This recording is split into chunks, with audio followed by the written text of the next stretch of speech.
watched the Trophy Wife's video, and as a mom myself, my heart absolutely breaks for her and her family. But I love that this has sparked a conversation about the detriments to the sprinkle mentality. If anybody marries somebody after 1 week, they dumb. I'm sorry. Sprinkle.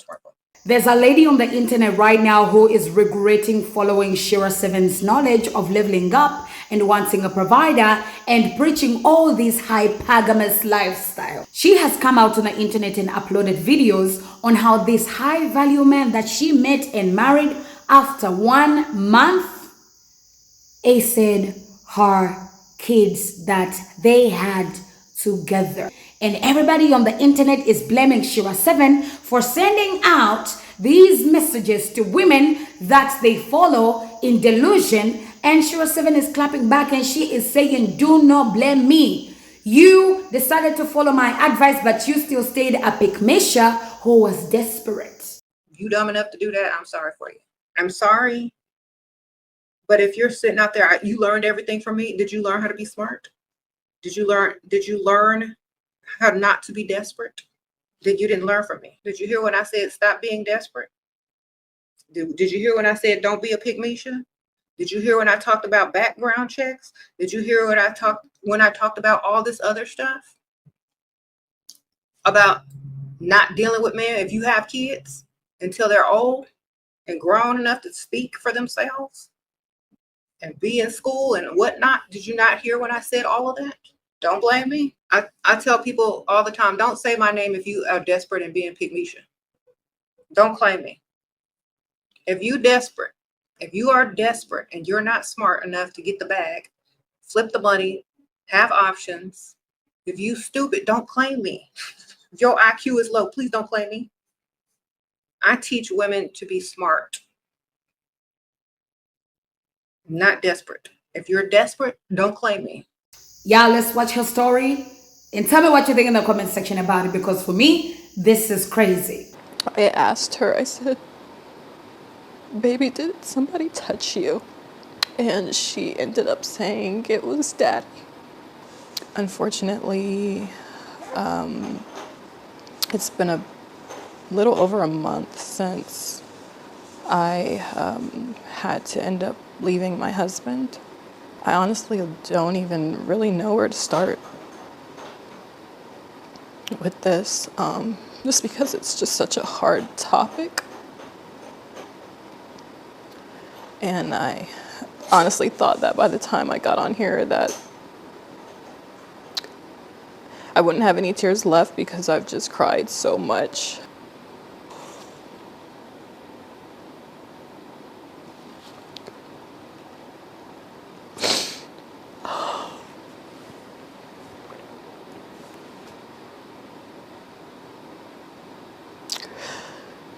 I felt like my world ended on that day. My husband wasn't home at the time when she told me, but I knew he would be coming home soon, so all I could do was just say, don't tell him that you told me. And I just instantly started trying to think of how I could get my kids out of the house, because I knew if I confronted him or asked him about it, that he would just lie, and that he would probably just continue to keep doing stuff to her, but just become more covert or more sneaky or whatever. As soon as my husband got home, he was actually picking up the boys from school, my 2 older boys from school. As soon as he got home, I told him that I was gonna go Halloween shopping with my sister, because I just needed an excuse to get out of the house with all the kids. And I knew if I said something like, oh, I'm going to the grocery store, that it would be suspicious. Like, why am I bringing all the kids and like packing things, like things that we would need and things like that. So going Halloween shopping was the best thing I could think of to just hurry up and get the kids out of the house. When I got to the hospital, They basically told me that we had to go to another hospital because they didn't do physical exams, like that kind of physical exam there. So a police officer escorted the kids and I to another hospital where they were able to evaluate my daughters. It ended up coming out that he had actually been touching both of my daughters, who are only 2 and 4 years old. When this first happened, I just kept waking up every day and just hoping that this was a dream. Because it's literally my worst nightmare. I myself am a product of RAPE. That's how I came to be. And was also, abused as a child by a neighbor's husband. And I specifically prayed to God that my children would never, ever, ever have to go through this. And I'm just not quite sure how this happened, why this happened. I just don't know how he was able to get away with it and so sneaky, because with my own trauma, I watch my kids like a hawk. Like, I don't like them sitting on people's laps. None of that. And he knows how much I cannot stand men like him. Just by me going to sleep, my children were left unprotected. So I don't know what the future of this channel is going to be. I don't know if I'm going to change the name or what. So the reason why she doesn't know if she's going to keep the channel or not is because she has a YouTube channel where she has been doing the same thing like Shera 7, coaching women, selling these programs to women to buy so that they can know how to level up and get these high value men. Because now the high value man that she got from the knowledge she took from women of Shera 7 or women like her abused her children that he found her with. All right, ladies, let's talk about 5 signs you're dating a dusty. So first sign is he has asked you to borrow money. Now, this is a sure sign that your man is a dusty. Real men would never stoop so low to ask a woman for money, because men are 10 years behind mentally. So in my opinion, you have to at least date 10 years up for them to even be on the same playing field mentally. Otherwise, you're the mature one, you're the adult, you're the mommy in the relationship.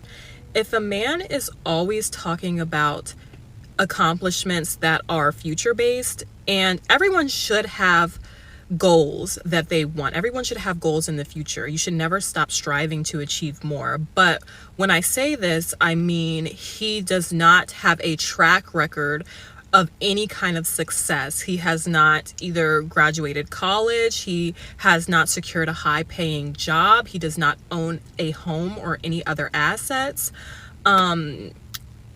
If he's always talking about achieving these things in the future, then sorry, but you have fell in love with potential. What can black women learn from this trophy wife situation when it comes to taking all this advice from the likes of Shera 7? I just hope that this new trophy wife situation teaches young girls to stop pedestalizing these kinds of relationships and these kinds of men.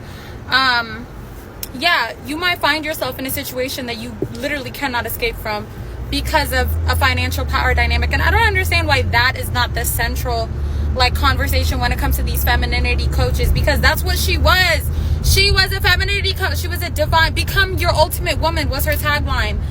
And this is what women go through. Like, this is the thing that I don't understand. It's so ironic and it's so cathartic. Like, this is really what women go through. This is becoming an ultimate woman.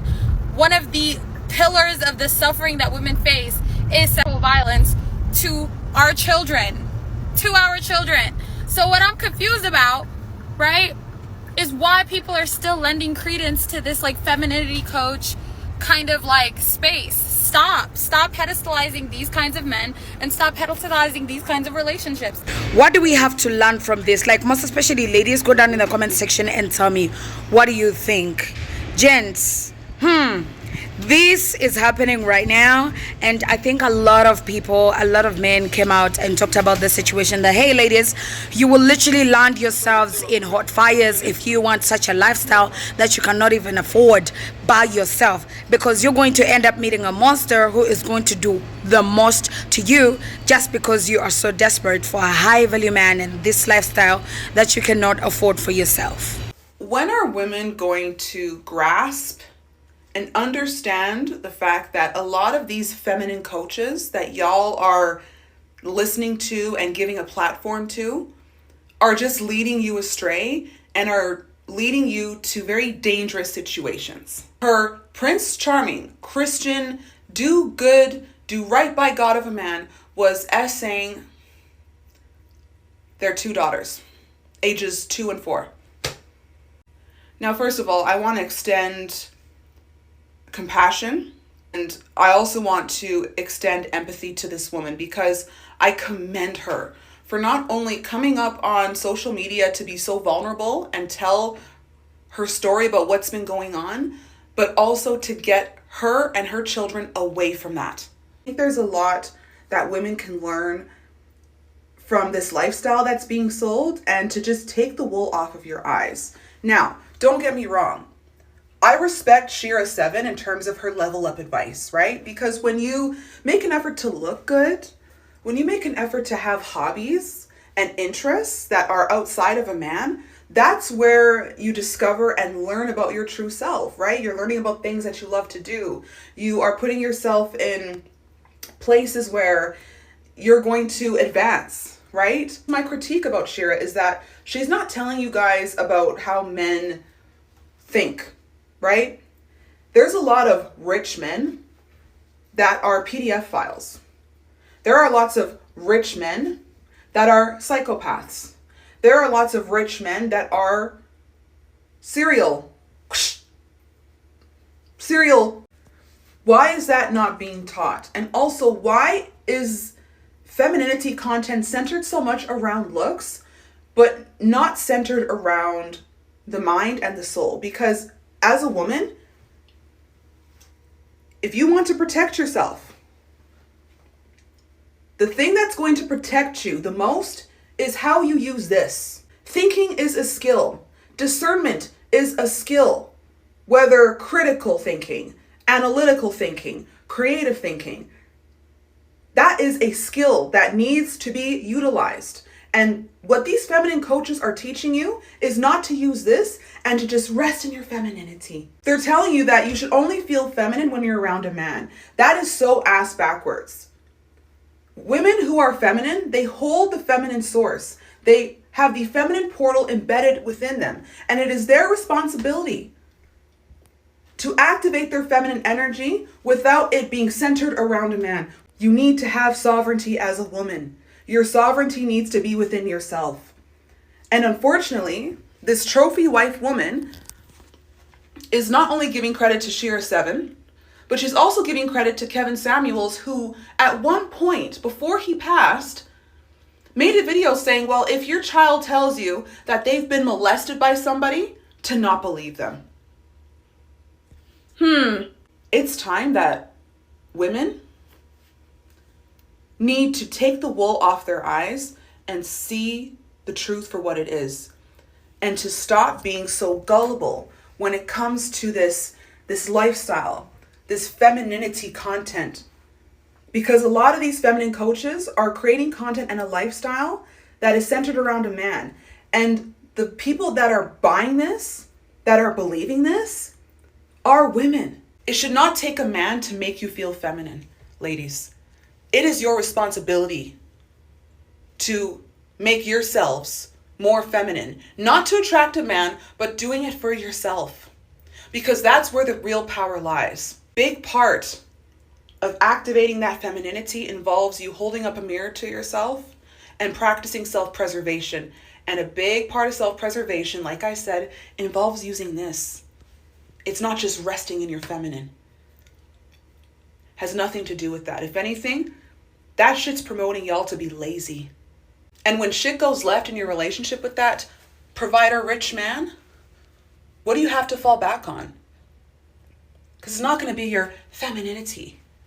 You need to develop skills and thinking. You need to have outlets where you can use those outlets as assets to propel you forward and to make a life of yourself. My father always instilled in me to always have my own resources, have my own money, have my own interests, my own hobbies, and develop the skill of thinking and to make sure that my mind is always sharp. Okay? Because a lot of these women are getting got. Why? Because they're not using this. My heart goes out to that trophy wife, or ISIS, I should call her, because she changed her YouTube name, which she should. I'm sending her love. I'm sending her prayers. And I just hope that women learn from this. Okay? These feminine coaches, they're leading y'all astray. And when shit goes left, they're not going to be there to help you out of your situation. Just letting you know that. That's going to be you.